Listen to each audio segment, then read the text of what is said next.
इन्फलैब के मोअज़्ज़िज़ नाज़रीन अस्सलाम वालेकुम। दोस्तों, अमेरिका ने पाकिस्तान, सऊदी अरब और चीन को ब्लैक लिस्ट क्यों किया और भारत इस लिस्ट में शामिल क्यों नहीं?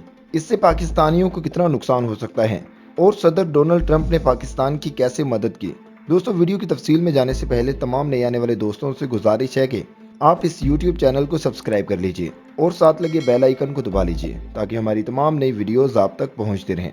दोस्तों, जैसा कि हम आपको अपनी पिछली वीडियोस में बता चुके हैं कि मजहबी आज़ादी की खिलाफ वर्जी का अमेरिका ने पाकिस्तान पर झूठा इल्ज़ाम लगाकर चीन, सऊदी अरब, नाइजीरिया और पाकिस्तान को भी ब्लैक लिस्ट में शामिल कर दिया है।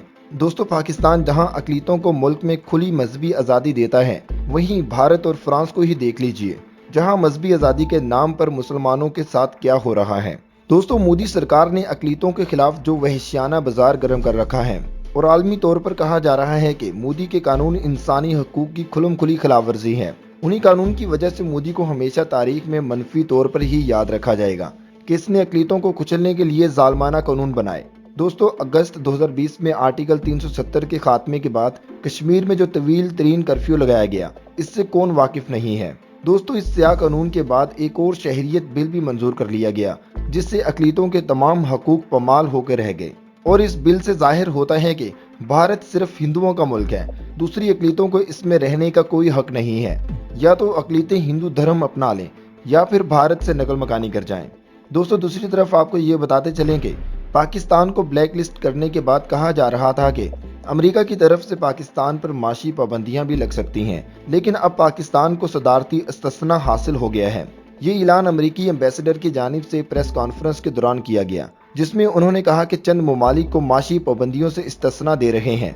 उन्होंने कहा कि अमेरिका की कौमी मफादात की वजह से पाकिस्तान, सऊदी अरब, ताजिकिस्तान और नाइजीरिया को माशी पाबंदियों से इस्तस्ना दे रहे हैं। वाज़ेह रहे कि अमेरिकी कमीशन बराए मजहबी आज़ादी की जानिब से ये फहरिस्त जारी की गई थी, जिसमें पाकिस्तान समेत 9 ममालिक को मजहबी आज़ादी की खिलाफ वर्जी वाले ममालिक करार दिया गया था। पाकिस्तान ने इस इक़दाम को मनमाना और हकीकत से आरी करार दिया था। पाकिस्तान ने मौक़िफ़ अपनाया कि ये इक़दाम ज़मीनी हक़ाइक़ के बरअक्स है और फहरिस्त में किसी भी मुल्क को शामिल किए जाने का ये तरीका दुरुस्त नहीं है। दिलचस्प बात यह है कि कमीशन बराए मजहबी आज़ादी ने जिन ममालिक को इस फहरिस्त में शामिल करने की तजवीज़ दी थी, इसमें भारत का नाम भी शामिल था, मगर जब पीर को फहरिस्त जारी की गई तो इसमें भारत का नाम ही शामिल नहीं किया गया था। दोस्तों, दूसरी तरफ इंसानी हकूक़ की तंजीमों का कहना है कि जब से मोदी सरकार आई है, ये मजहबी आज़ादी की खिलाफ वर्जी में बेपनाह इजाफा देखने में आ रहा है। दोस्तों, अमेरिका और भारत के आजकल रवाबत काफ़ी मजबूत हैं, इसी वजह से भारत को इस लिस्ट में शामिल नहीं किया गया। दोस्तों, आज की वीडियो में इतना ही। मज़ीद वीडियोस देखने के लिए आप इस YouTube चैनल को सब्सक्राइब कर लीजिए।